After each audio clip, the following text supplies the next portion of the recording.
আসসালামু আলাইকুম। এই তো আজকে একটি বরযাত্রীর অনুষ্ঠানে যাব। এই তো রেডি হয়ে বের হয়ে গেলাম। এই তো এখন সেন্টারে চলে এসেছি। এই তো আমার হাজব্যান্ড এখন আমাদের প্লেটে খাবার বেড়ে দিচ্ছে। এই তো আমরা সবাই খেয়ে এই তো সবাই ছবি তুলতেছি। এই তো অনেক মজা করতেছি, কিছু ভিডিও নিলাম।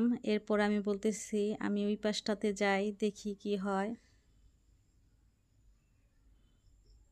এই তো আমি চলে এসেছি এই পাশে। এই তো বিয়ে পড়ানো হচ্ছে ছেলেকে, কাজী সাহেব বিয়ে পড়াইতেছে, বিয়ে পড়ানো শেষ। এই তো স্টেজের সামনে চলে আসলাম। এই তো সবাই হাত তুলে মোনাজাত ধরতেছে। এই তো বিয়ের পরে বরকনের ভালোর জন্য সবাই মোনাজাত ধরে। এই তো মোনাজাত শেষ। এখন আবার ফটোশ্যুটের জন্য কনেকে হাত তুলতে বলতেছে। এই তো হাত তুলে বসে আছে কনে।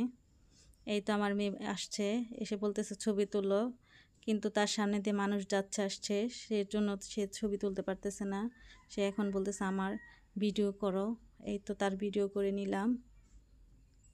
এরপর আমরা একটু ভিডিও করলাম। এই তো বরকনে চলে এসেছে ফটোশ্যুটের জন্য। মাশাআল্লাহ, দুজনকেই মানিয়েছে বেশ। এই তো এখন তাদের মালা বদলানোর পর্ব। এই তো কনে বরকে মালা পরাবে। সে আপ্রাণ খুব চেষ্টা করতেছে, কোনোভাবেই পারতেছে না। তার বান্ধবীরা তাকে খুব উৎসাহ দিচ্ছে।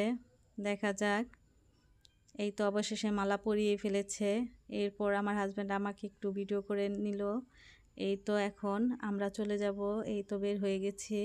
বাইরে প্রচণ্ড গরম, তাই আমার হাজব্যান্ড আইসক্রিম নিয়ে এসেছে। এই তো সন্ধ্যার বাইরের পরিবেশটা খুবই ভালো লাগতেছে আমার কাছে, তাই আপনাদের জন্য শেয়ার করার জন্য আমি একটু ভিডিও করে নিলাম।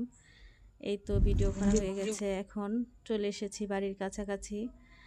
মেয়ে বলতেছে ফুচকা খাবে, তাই তার বাবা তাকে ফুচকা খাইয়ে নিল। এই তো এখন বের হয়ে যাব। এই তো বের হয়ে গেছি। এই তো এখন গাড়ির জন্য ওয়েট করতেছি, বাসায় যাব। বাসায় চলে এসেছি। প্রচণ্ড গরমের জন্য হাজব্যান্ড একটা তরমুজ কিনে নিয়ে এসেছে। আমি তো বলতেছি এটা কোনোভাবেই ভালো হবে না, মাশাআল্লাহ না। এই তো তরমুজটা ভীষণ মজা খেতে। আজকের ব্লগটা এই পর্যন্ত। সবাইকে ধন্যবাদ, সবাই আমাকে সাপোর্ট করবেন, আমার পাশে থাকবেন। আসসালামু আলাইকুম।